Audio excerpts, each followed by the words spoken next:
is how close to houses. You don't want to annoy the neighbours. If you're too close, they're not going to accept it. They're going to complain, no matter how much they agree in renewable energy. We do get a lot of NIMBYism. Yes, we believe in renewable energy, but not here, please. But where can you put them? You're supposed to put them where it's windy. And then you're going to work on your financial projections. Is it worth doing? How much equity can you raise? Can you get hold of grants? How much do you need to borrow? You know, will the whole package work? Can we sell it to investors? And then the most important thing is you need to secure your landowner rights. You need to have an option and a lease agreement in place. And there were 2 lawyers in here before. I'm sure they're used to whipping up lease agreements. Because if you get planning consent and you haven't secured that, the landowner could go somewhere else, go with another developer. So then you've lost your rights. So then you're ready to submit your planning application. Before you do so, go and talk to the planners. You know, they might say, well, there's no way you can build a wind farm there because of whatever. So meet with them, talk with them, work out, do you need a full environmental impact assessment? In this country, if you're producing, say, a medium-sized to big-sized wind farm, you will need to produce a full environmental impact assessment. If you're looking at a single 500 kilowatt turbine, then maybe not. You could just do an environmental report. Whatever it is, you're going to be working about a year on this application. So then you submit it, and hey, you get your planning consent. So the next thing, where do we get the money to build our plant? Publish one of these again, a share offer. In here, you'd need to have a full business plan with your projections.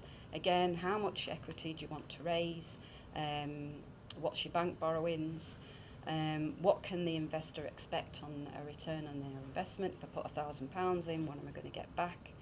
And all of our Coops, we try to build in a community fund as well to tackle energy saving measures. So, because we're often criticised for being a capitalist option, you need money to join our scheme.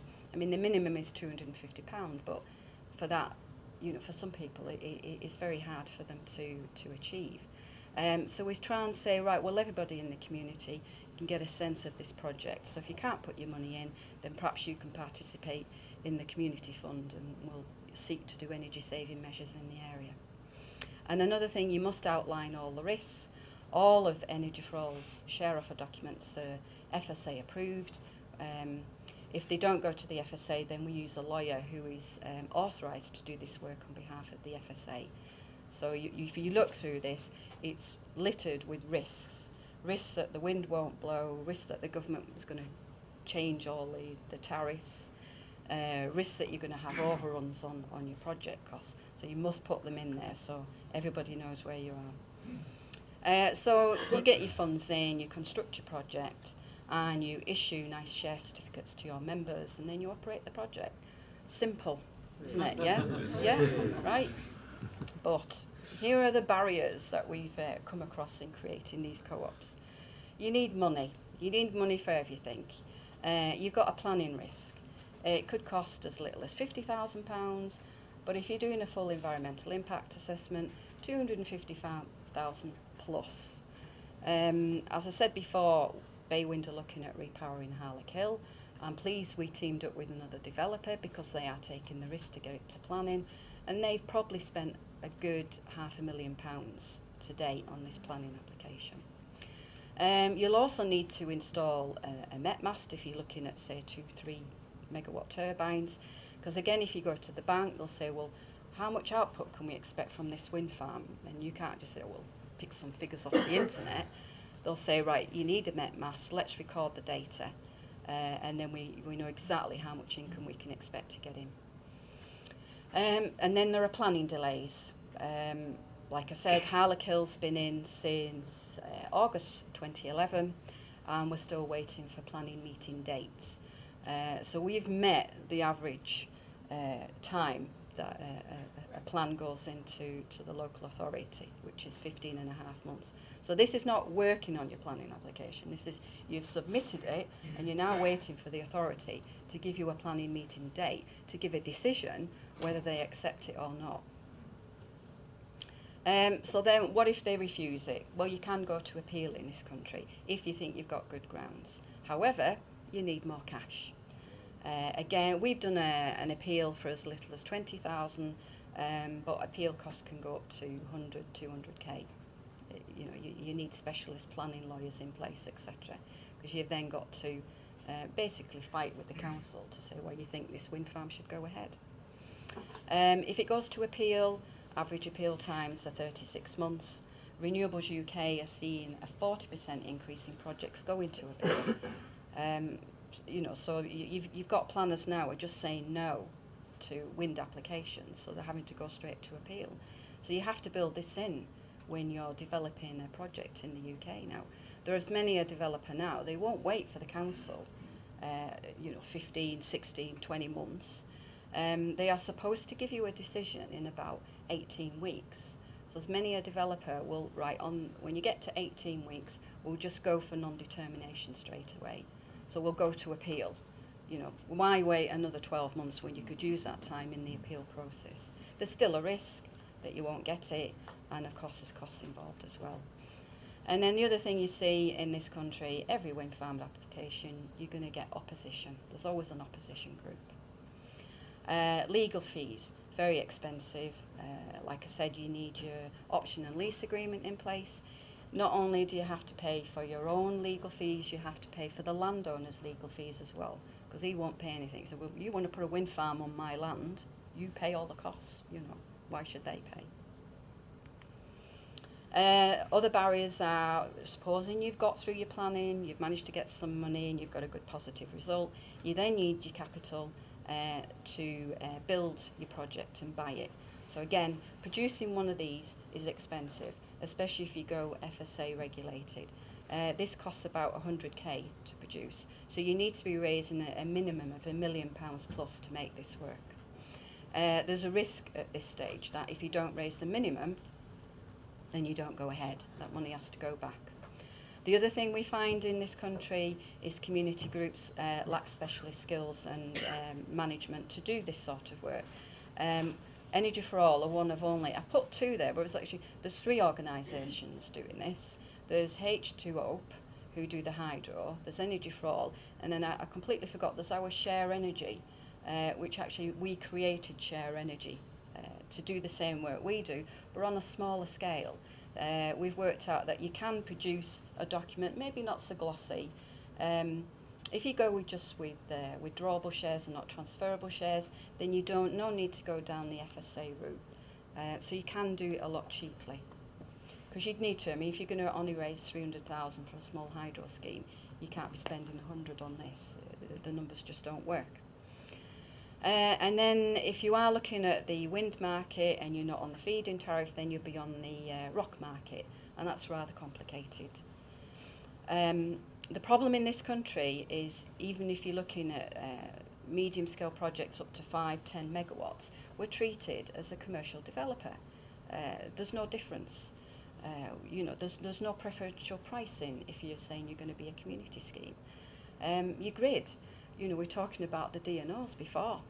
They want a deposit to secure your grid place. We've seen deposits as little as, what, 10,000, but we've seen them go up to £200,000. So again, you're back to, well, you need cash to put your deposit down. It's no point having planning consent, no grid. Your planning only lasts 3 years. You know, if you're not in that grid system, you're not going to do it. So you generally need to secure your grid as soon as possible, even before you submit your planning application. I mean, the good thing is if it doesn't go ahead, you will get your money back.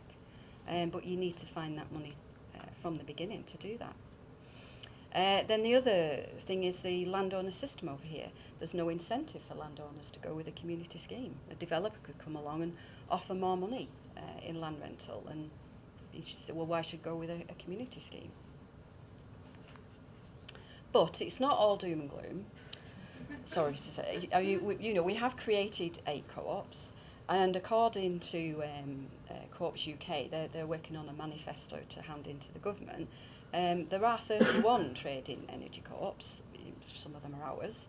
There's also 15 co-ops at the launch stage, And then there's another 10 co-ops at the feasibility stage. So there is a lot going on. There is good movement in this country. We just need to get the momentum going. And I've got some statistics here. I'm not sure if they're right. Forgive me if they're wrong. Germany and Denmark, but they've got 10% onshore wind is co-op owned. Denmark is 25%, and we're a paltry 0.5%. So we've got a long way to go. Energy for All, what are we doing at the moment? We're working with Bernard Matthews. He's a Turkey man down in Norfolk. They have a lot of land, so we're looking at developing the small, say, 500 kilowatt turbine through the feed-in tariff in this country on several sites. And then we'll have one co-op, several sites. We're also working with another developer in Devon, again on several sites on the feed-in tariff. And we're still doing our Drumlin offer. These have got the planning permits, we just need all the money in, then we can build and start generating, move on to the next co-op. You can bring your money after. Yes, yes, I will accept cheques. This is my last slide. What I would like to see from government solutions is try and have locally agreed energy targets within each council area. Incentivise developers to work with communities to offer, co-op ownership. At the moment, all they do is write a cheque out to a community fund. And that's it. They think they're doing their bit by that. Whereas I think if they could work with us and other similar organisations and offer proper local ownership. As I said before, we're working with Fault Renewables. We've spoken and had meetings over the past 10 years with every utility company in this country. And they all think we're great, fantastic, lovely idea. The community men think we're lovely, this could work. And then it hits the finance and the lawyers and it just stops. There's only Falk ever done it. Nobody else has come back to us. They all seem to find barriers in every possible way, and we just don't understand why. It's worked for Falk. You have a simple agreement, launch a share offer. It's very, very simple. Far simpler than actually going out and taking the risk to get the money in and build a wind farm. That's another thing itself. This country is also developing the Green Investment Bank. Now we'd like to see them offer a development fund for pre-development work. In other words, the risk of getting your planning consent in place, we'd like to allow community groups to tap into that fund. If they're successful, they could pay it back. They could even pay it back with a premium on top. If it's unsuccessful, then you write it off. And I'd like to see them help with grid deposits. Where are we going to find 200k for a grid deposit? Again, I think this investment bank could do this. They would get it back if the project's successful. If the project's unsuccessful, they'll get it back. And I'd like to see more help on legal costs. Legal fees is a nightmare. They're going up each year. You can't do much without an agreement, whatever way you're going to go, and the costs are astronomical. And we'd like to encourage councils to bring forward sites of their own. They owned a lot of land in this country, and I'd like them to offer some of that for community ownership. And then I'd like to see some certainty over the feed-in tariff in this country. They've tinkered with the price. They stopped large-scale PV. You're not going to see, there's only one PV co-op in this country. You'll never see another one because the price is so low, you can't develop. It's too low to do so. And they're going to probably do the same and tinker with the wind tariff as well. So I think we've only got a small period of time to get in and do what we can, because the government will just say, right, that's it, the budget's gone. They'll put the price so low, nobody will be able to build for that price. So again, I'd like to see them giving more certainty for community stories. Thank you very much.